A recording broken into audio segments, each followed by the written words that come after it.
चलिए, group C का question number 41 में हम पढ़ेंगे। और गुरु यहाँ पे मैंने 1 से 10 दिया हूँ और लेकिन 41 नंबर क्वेश्चन है। अशोक के अभिलेखों में उपयोग में लाई 2 लिपि का उल्लेख कीजिए। आपका इसमें अभिलेख में जो 2 लिपि का इस्तेमाल हुआ था उसके बारे में आपको लिखना है एग्जाम में। पहला है ब्राह्मी लिपि। तो ब्राह्मी लिपि भारत के प्राचीनतम लिपियों में से एक है, बहुत प्राचीन लिपि है ये।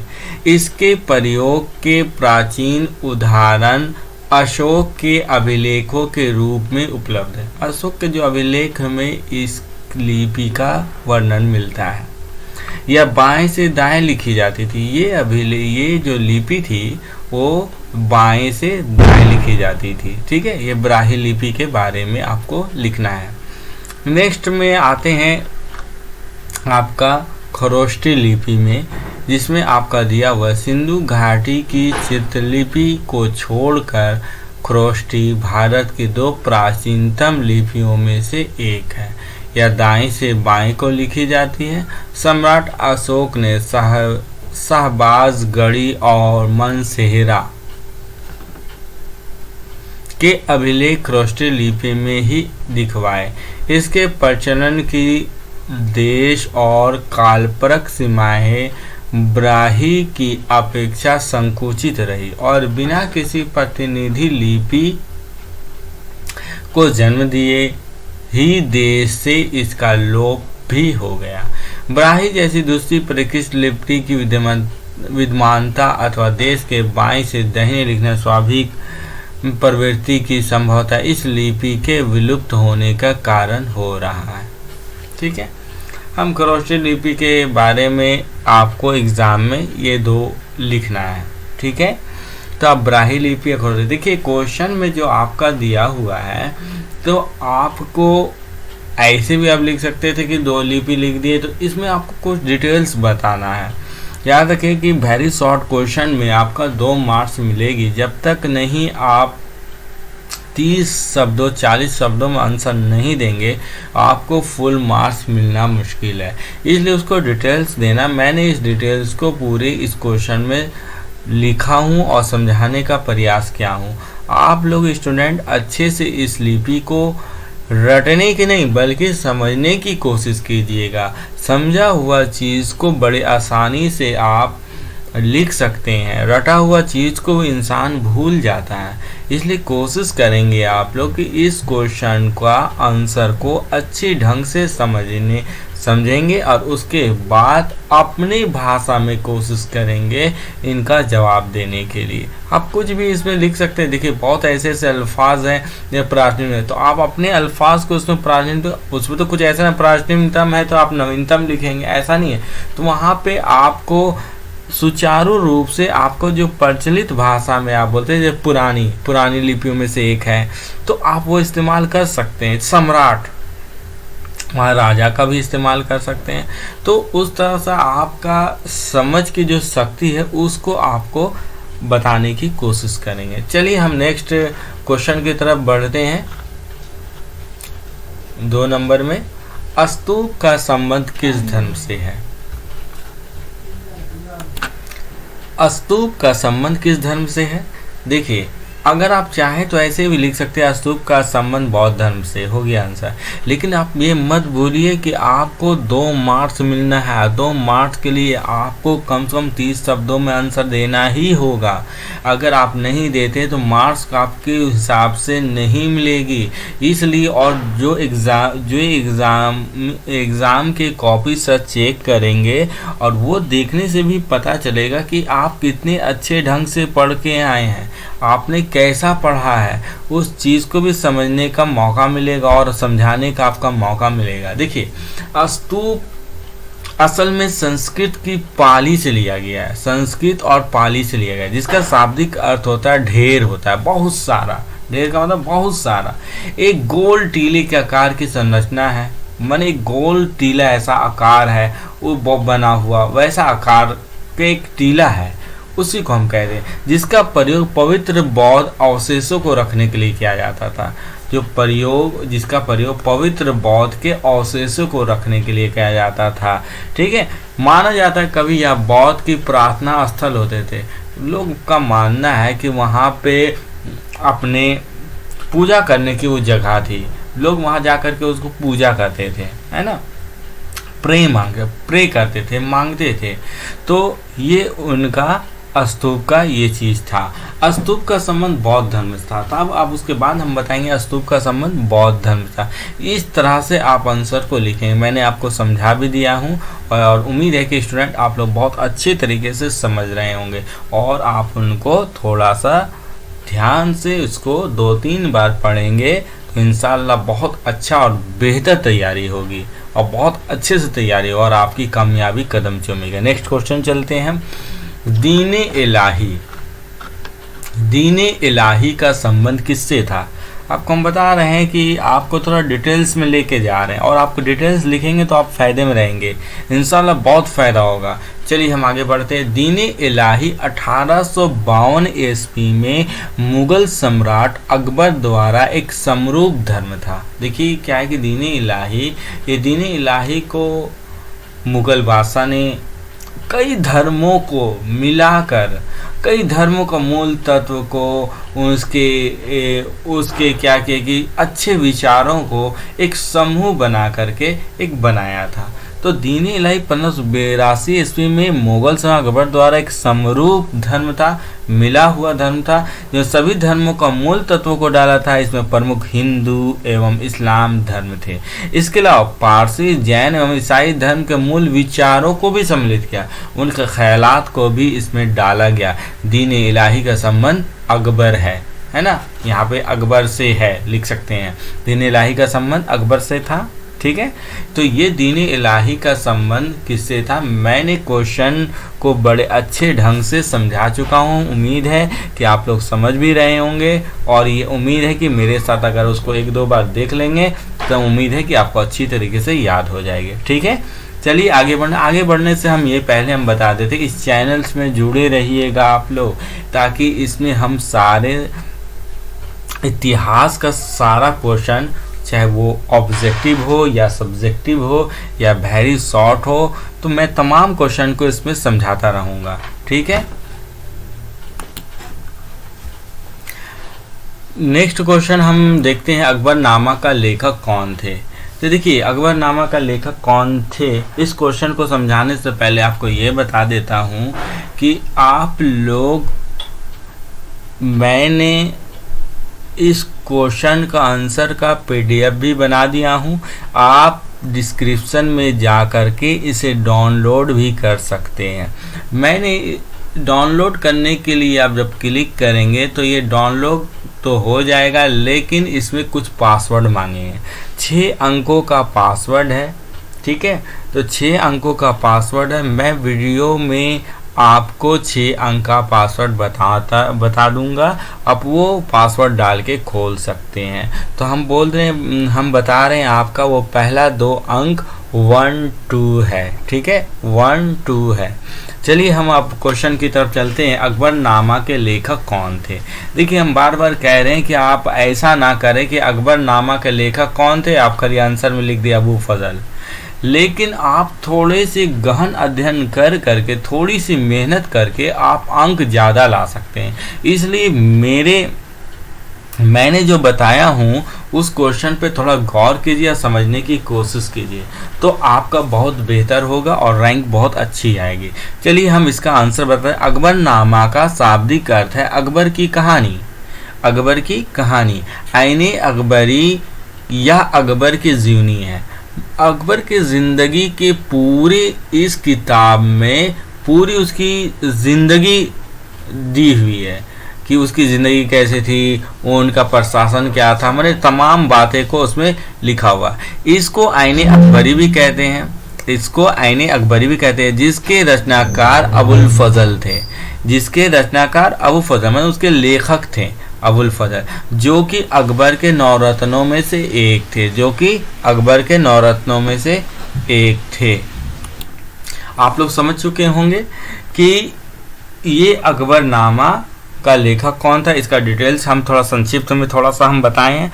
तो उम्मीद है कि आपको समझ में आ रही होगी, आप बहुत अच्छे तरह से समझ रहे हैं, आप लोग भी बहुत अच्छे से पढ़ रहे, दिल लगा के पढ़ रहे, पढ़िए भी। और बहुत कम वक्त रह चुका है, अब एग्ज़ाम बहुत करीब है। आप लोग ज़्यादा से ज़्यादा वक्त अपनी किताबों में दें, फालतू टाइम को, वक्त को बर्बाद ना करें, नहीं तो बहुत आपके लिए दिक्कत हो जाएगी।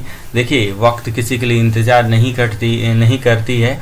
कभी वक्त तमाचा मारता है, आज आप वक्त को तमाचा मार रहे हैं, लेकिन जब वक्त तमाचा मारता है तो बहुत ज़िंदगी में तब्दीलियां आ जाती है ना। ऐसा ना हो कि आज आप वक्त को तमाचा मार रहे, कल वो वक्त आपको तमाचा मारे, ठीक है। तो इसलिए थोड़ा से वक्त निकाल करके वक्त को कदर कर लीजिए। चलिए आगे हम बढ़ते हैं। अबुल फजल कौन थे?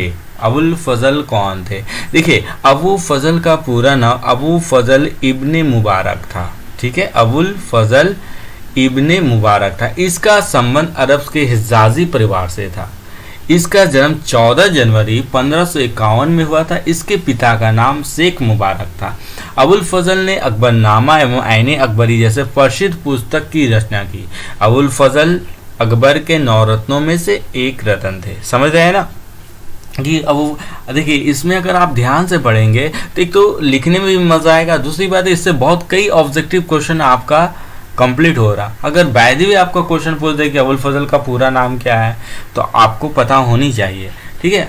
तो अब यहाँ पे कई अबू फजल का जन्म कब हुआ, अब वो किस परिवार से संबंध रखते थे, उनका पिता का क्या नाम था, अबू फजल के 2 प्रसिद्ध किताब का नाम बताएं, अबू फजल क्या थे, मन इनके तमाम बातों को दिए आप एक जगह करेंगे तो बड़ा मज़े आएगा पढ़ने में। तो मैंने इनको पूरा हम डिटेल्स को इसमें लिखा हूँ, बताया हूँ। इसको अच्छे से समझने की कोशिश कीजिएगा, इंशाल्लाह आपको तुरंत समझ में आए। इसको 2 से 3 बार पढ़ेंगे, बहुत ही साधारण अल्फाज में हम इसमें लिखने की कोशिश की है। इसको अच्छे ढंग से देखिएगा, इंशाल्लाह आपको ज़ुबान पे दिमाग में आपकी अड़ जाएगी और उम्मीद है कि आप अगर ढंग से तैयारी कर सकेंगे। चलिए हम नेक्स्ट क्वेश्चन की तरफ बढ़ते हैं।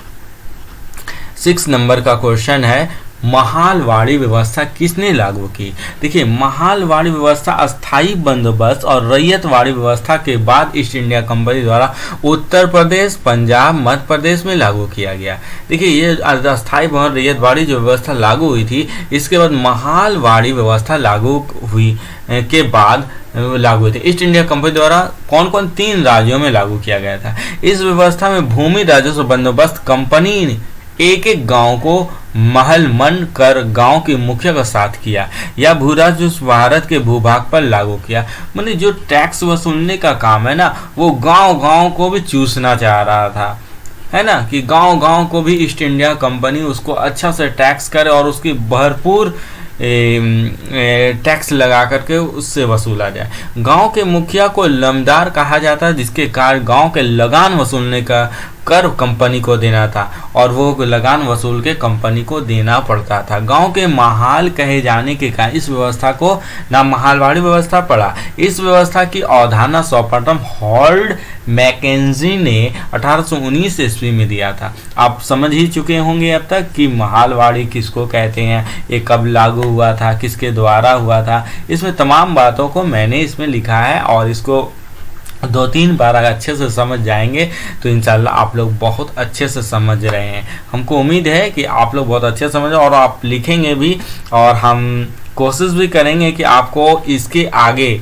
जो लॉन्ग क्वेश्चन है आपका 4th नंबर का और 5 नंबर का, मैं इसको भी आपको दूंगा। लेकिन आपसे एक रिक्वेस्ट है कि इस चैनल को सब्सक्राइब ज़रूर करें और शेयर करें और लाइक करें और कमेंट करें कि अगर आप लोगों को देखते हैं कि कौन कौन लोग कमेंट करते हैं, ज़्यादा से ज़्यादा अगर कमेंट करेंगे तो मैं इसका नेक्स्ट का वीडियो जल्द ही डाल दूंगा। लॉन्ग क्वेश्चन का, शॉर्ट एंड लॉन्ग क्वेश्चन का मैं जल्द डाल दूंगा। अब मैं ये देखना चाहता हूँ कि आप लोग कितनी इस स्टूडेंट को इसके कितना अच्छा लगता है। मैंने बहुत हद तक कोशिश किया हूँ कि इसका आंसर बहुत अच्छे से समझाने का कोशिश किया हूँ। मैं शॉर्ट में नहीं देने वाला हूँ। अगर आपके माइंड से थोड़ी बहुत निकल भी जाए तो आपकी आंसर होगी ज़बरदस्त, ठीक है। आप लोग तो समझ रहे होंगे ना। चलिए अगला क्वेश्चन हम चलते हैं। चलने से पहले हम आपको बता देते हैं कि वो आपको 6 अंक का पासवर्ड मैंने बताया, बोला था कि बताऊंगा 2 अंक का, तो बता चुका हूं।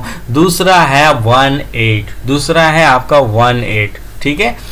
नेक्स्ट हम चलते हैं 7 नंबर के क्वेश्चन की तरफ। कांग्रेस की स्थापना कब हुई थी? तो हर कोई को जुबान पे पता है कि 28 जुलाई 1885 को या 1885 को हुई थी, आपको पता ही होगा, ठीक है। तो अब हम इसमें हम थोड़ा डिटेल्स लिए ताकि आप अच्छे से समझें, आगे पीछे इसको समझ लें। देखिए, भारतीय राष्ट्रीय कांग्रेस अधिकतर कांग्रेस के नाम से प्रख्यात है। हम जानते हैं कि भारतीय राष्ट्रीय कांग्रेस को लोग अधिकतर कांग्रेस बोलते हैं, कांग्रेस, ठीक है, लेकिन असल में पूरा नाम भारतीय राष्ट्रीय कांग्रेस है। भारत के 2 प्रमुख राजनीतिक दलों में से एक है। हम जानते हैं भारत में 2 प्रमुख राजनीतिक दल है, ठीक है, 2 ही है, लेकिन इसमें से आपका सबसे आपका ये 2 फेमस में एक है जिनमें अन्य भारतीय जनता पार्टी है और दूसरा है कांग्रेस पार्टी, ठीक है। तो कांग्रेस की स्थापना ब्रिटिश राज में 28 दिसंबर 1885 को हुई थी। आप देख रहे हैं ना, 1885। अब ये जान भी गए कि कौन सा 2 दल है, प्रख्यात क्या है, वो भी जान गए। और इसके बाद संस्थापकों में M.O. ह्यूम थियोसोफिकल सोसाइटी के प्रमुख सदस्य दादा भाई नौरोजी और दिनसा वाचा शामिल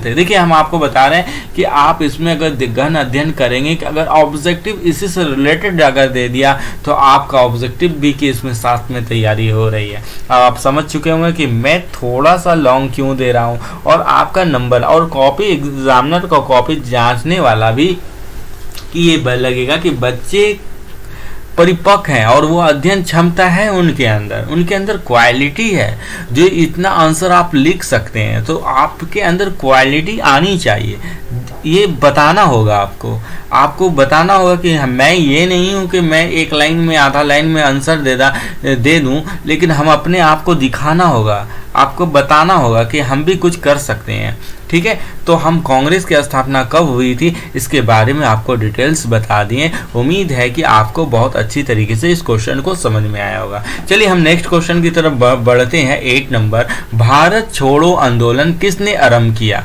भारत छोड़ो आंदोलन किसने आरंभ किया? देखिए, आप सबको के पता है कि भारत छोड़ो आंदोलन महात्मा गांधी के द्वारा ही हुआ है। तो हम थोड़ा कुछ डिटेल्स में हम चलते हैं तो भी मार्क्स भी मिलेगी। भारत छोड़ो आंदोलन द्वितीय विश्व युद्ध के समय 8 अगस्त, याद रखिएगा, 8 अगस्त 1942 को शुरू किया गया था। आप लिख सकते हैं आराम शब्दों में लिखिए, आपको जरूरी नहीं है कि हम आरंभ ही लिखेंगे, किंतु परंतु इतना भर दें कि आप परेशान हैं, अब याद करने में जुबान पे ही चढ़े नहीं। तो आप हल्के हल्के अल्फाजों को अपने जुबान में कोशिश कीजिए कि याद करना, ये समझना, ताकि आपको आसान हो जाए, ठीक है। तो 1942 को आरंभ किया गया था। यह एक आंदोलन था जिसका लक्ष्य भारत से ब्रिटिश साम्राज्य को समाप्त करना था। यहाँ से अंग्रेजों को भगाना था, अंग्रेजों को हटाना था, अंग्रेज की हिंदुस्तान की गुलामी से आज़ादी कराना था, है ना। यह आंदोलन महात्मा गांधी द्वारा अखिल भारतीय कांग्रेस समिति मुंबई के अधिवेशन में शुरू किया गया था,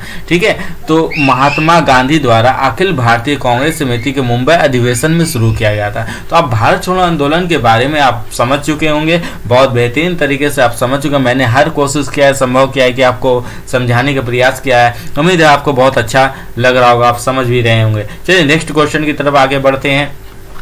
भारतीय स्वतंत्रता अधिनियम कब बना? भारतीय स्वतंत्रता अधिनियम कब बना? तो मैं बता दूं, भारतीय स्वाधीनता अधिनियम 1947, इंडियन इंडिपेंडेंस एक्ट 1947, भारतीय स्वाधीनता अधिनियम 1947, जिसे भारतीय स्वतंत्रता अधिनियम 1947 भी कहा जाता है।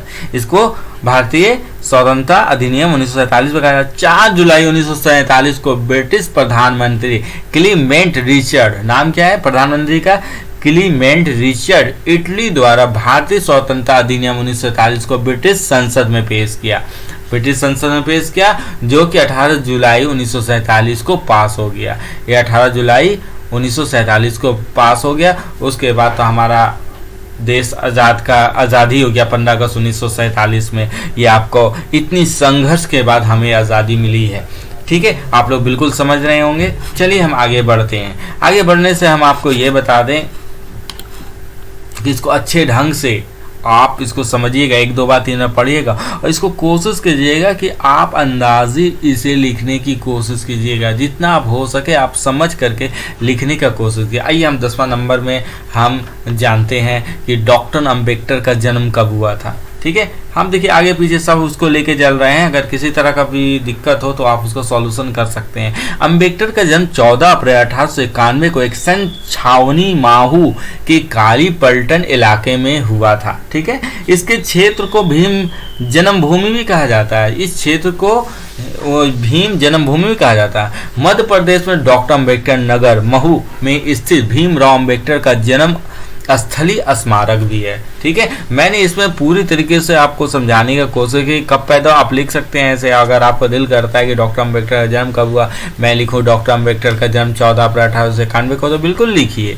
मैं ये नहीं कह रहा हूँ कि मेरा ही बात को लिखिए, लेकिन मैं जरूर कह रहा हूँ कि कुछ लंबा कीजिए और ऐसा भी उटपटांग चीज मत कीजिए। जो जरूरी है उतना ही दें ताकि के आपका बेहतर से बेहतर रैंक आ सके। मैंने 1 से 10 तक मतलब 41 से लेके 50 तक के क्वेश्चन को मैंने वेरी शॉर्ट क्वेश्चन को मैंने सॉल्व कर दिया हूँ। उम्मीद है कि आप लोग बहुत अच्छी तरीके से समझ में, हमें भरोसा है कि आप लोग अच्छा से तैयारी कर रहे हैं और बढ़िया से तैयारी कर रहे हैं, आपको पढ़ने में भी मज़ा आ रही है। हम नेक्स्ट वीडियो में फिर हम आपसे मिलेंगे और एक नई वीडियो लेके आएंगे जो आपका शॉर्ट क्वेश्चन होगा और फिर लॉन्ग क्वेश्चन होगा। लेकिन हम यही कहेंगे हर बार की तरह कि इस चैनल को सब्सक्राइब करना ना भूलें, लाइक करें, शेयर करें, दोस्तों में ज़्यादा से ज़्यादा हो सके आप शेयर करें और बताएं कि चलिए अब ये अपनी बात ख़त्म करने से पहले फिर एक बार मैं कहता हूँ कि आप लोग कमेंट करके ये बताएं कि ये वीडियो कैसी लगी है, आपको कहीं तो दिक्कत तो नहीं हुई है। और अगर आप ज़्यादा से ज़्यादा अगर कमेंट करेंगे, मैं जल्द ही शॉर्ट क्वेश्चन का आंसर सारा मैं इस चैनल के माध्यम से अपलोड कर दूंगा। Thank you.